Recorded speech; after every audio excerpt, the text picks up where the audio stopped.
Praise the lord. యేసునామమే జయము. మన రక్షకుడు మన విమోచకుడైన యేసుక్రీస్తు అతి పరిశుద్ధమైన నామంలో అందరికీ వందనాలు. చిన్న ప్రార్థన ద్వారా రాత్రికాల వాక్య భాగం ధ్యానించుకుందాము. పరిశుద్ధుడ మహాగణుడైన దేవ యేసయ్య సర్వాధికారినైనా మీకే వేలాది వందనములు కృతజ్ఞత స్తుతి స్తోత్రం చెల్లించుకుంటాను దేవ రాత్రికాల సమయంలో ప్రభు వాక్య భాగం ధ్యానిస్తుండగా వాక్య భాగం మాకు అర్థమవుట్లు సహాయం చేసి మీ కృపలో బలపరిచి మీకు మాదిరిగా మమ్మల్ని నడిపించమని చిన్న ప్రార్థన యేసునామంలో అడిగి వేడుకుంటున్నాను తండ్రి. Amen amen. సామెతల గ్రంథం 12వ అధ్యాయం 19వ వచనము. నిజమాడు పెదవులు నిత్యం స్థిరమై యుండును, అబద్ధమాడు నాలుక క్షణం మాత్రమే యుండును. ఆమె దేవుడి వాక్య భాగం దీవించును గాక. ప్రభునందు ప్రియులారా, ఇక్కడ వాక్య భాగంలో గమనించినట్లయితే నిజమాడు పెదవులు నిత్యం స్థిరమై యుండును, అబద్ధమాడు నాలుక క్షణం మాత్రమే యుండును. అదేవిధంగా ఇక్కడ వాక్య భాగంలో గమనించినట్లయితే యోహాను సువార్త 14వ అధ్యాయం 6వ వచనంలో యేసు నేనే మార్గమును సత్యమును జీవమును, నా ద్వారానే తప్ప ఎవడును తండ్రి యొద్దకు రాడు. సంఖ్యాకాండము 23వ అధ్యాయం 19వ వచనం.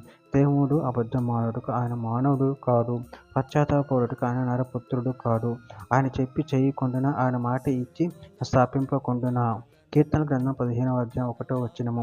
యెహోవా నీ గుడారములు అతిథిగా ఉండదగిన వాడెవడు, నీ పరిశుద్ధ పర్వతం మీద నివసింపదగిన వాడెవడు.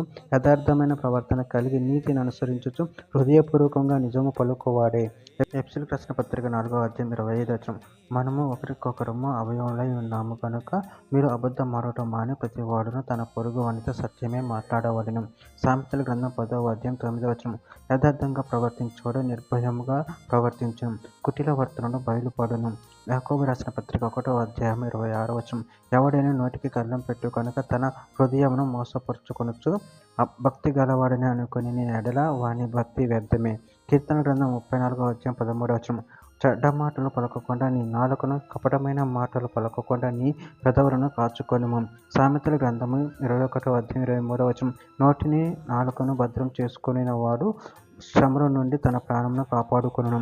మత్తయి సువార్త 5వ అధ్యాయం 37వ వచనం. మీ మాట అవునంటే అవును, కాదంటే కాదు అని ఉండవలను. వీటికి మించినది దృష్టి నుండి పుట్టినది. చివరిగా ఒక మాట. పేతురు రాసిన మొదటి పత్రిక 3వ అధ్యాయం 10వ వచనం.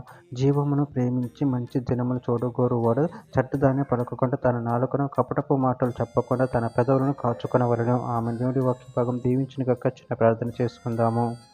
పరిశుద్ధుడా ప్రేమగలైన దేవ యేసయ్య, నాయన మీరు ఇచ్చిన వాక్య ధ్యానాన్ని బట్టి ప్రభు కృతజ్ఞతలు చెల్లించుకుంటాను తండ్రి. నాయన మీ నిజం చెప్పేవాడు వాడి శక్తిని బలాన్ని మాకు అనుగ్రహించండి. మీ ప్రేమల కృపలో బలపరచండి, స్థిరపరచండి. మీకు మహిమకరంగా మమ్మల్ని వాడుకొని మీ చిత్తాన్ని మా జీవితంలో జరిగించమని చిన్న ప్రార్థన ప్రభు యేసుక్రీస్తు పరిశుద్ధమైన నామంలో అడిగి వేడుకుంటున్నాను తండ్రి. Amen amen.